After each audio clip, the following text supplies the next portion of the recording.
Tomorrow marks 80 years since a day that possibly changed the course of world history. Thousands of American and Allied troops stormed the beaches of Normandy, France. Now, decades later, many are still remembering the sacrifices made that day.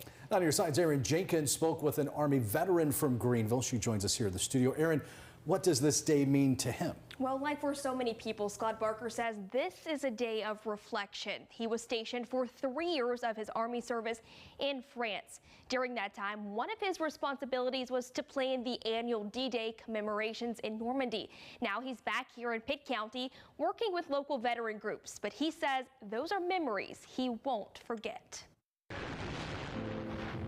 It was a huge sacrifice, for the participants, and your heart goes out, to the folks that didn't make it. And I don't know that they really knew what they were kind of getting into. They knew that they were going to go storm ashore, but I mean, hitting a 50-foot cliff in front of you, people shooting at you.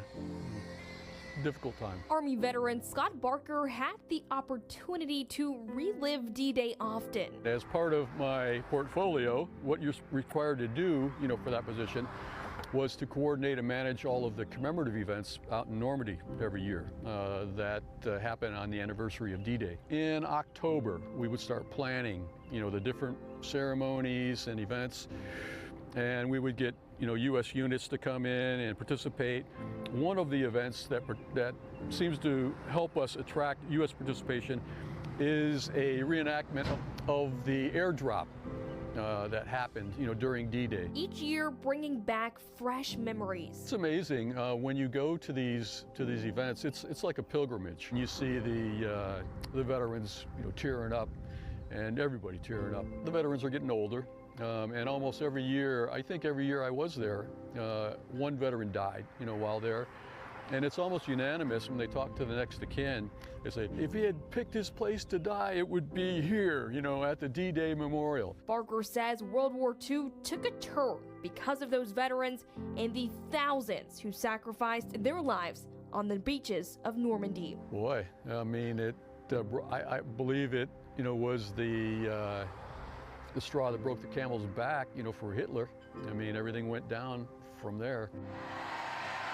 All of France, in my experience, seems to really appreciate what the U.S. did for them, and they still remember it. Now Barker hopes others will remember the day the way he says he always will. A pleasure for me and a privilege for me to represent the United States during those times. Something I'll never forget, and I know that the U.S.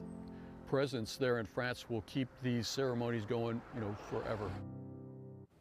Barker says every 5 years there is a big commemoration event in France. He helped plan the 65th anniversary back in 2009 with 5 dignitaries in town. He says this year for the 80th, he expects it to be even bigger.